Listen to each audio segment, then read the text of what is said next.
We're currently at Jandowe on the Northern Darling Downs. We've got a seema chickpea crop here with heliothis in it, and we've set up a demonstration site comparing efficacy of Vantacor with Altacor at the recommended label rates compared to an untreated.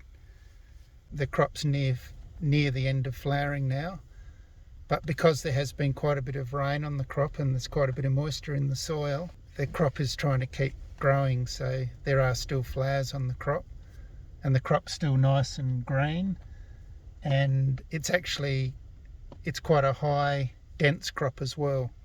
So from a spray coverage point of view, it's quite a challenging crop. The treatments were applied through a spray coop which had a 27 metre wide boom on it. The water volume was 85 litres per hectare. The nozzle types were turbo twin jet nozzles, 110 degree O25, sprayed at 5 bar. Sprayed on the 15th of October, mid-potting to mid-flowering stage. There were about 10 larvae per metre of row in the crop, hatchlings through to small, with a smattering of mediums and larges. We've beat sheeted the untreated, sheeted 10 metres of row in the Vantacor and the Altacor treatments. There has been quite a bit of heliothis activity in the crop post-spray. You can see the moth activity and also fresh egg lays on some of the chickpea leaflets. So it's been a really good test for the residual of the insecticide. The spray timing to the pest stage was pretty spot on because most of the larvae were in that very small to small category.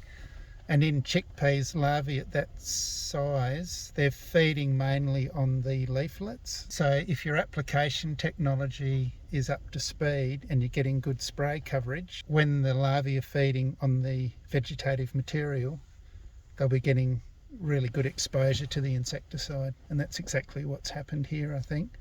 And then any subsequent egg lays post-spray, all those hatchlings are just coming out onto treated vegetative material. There probably has been a little bit of growth dilution on the growing point of the crop. With the nature of the architecture of the crop, even that little bit of growth dilution, it hasn't really impacted on the performance of the treatment.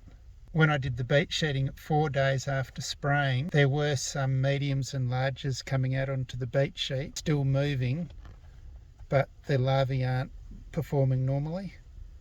And yeah, you could see the classic chlorantraniliprole symptoms on those mediums and larges, so the product was being effective on those larger grubs as well. So the crop's been beat sheeted at 4, 9 and 15 days after spraying, and in the untreated over that period of time the numbers have increased from about 10 grubs per metre of row up to 31 grubs per metre of row.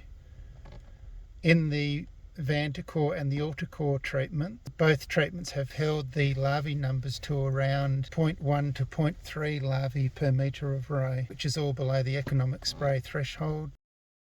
So it's a pretty spectacular result really with the treatments, because considering the high insect pressure, the increasing insect pressure and the large canopied crop, the Vantacor has performed very well. So we'll do another assessment next week, which will be about 21 days after spraying.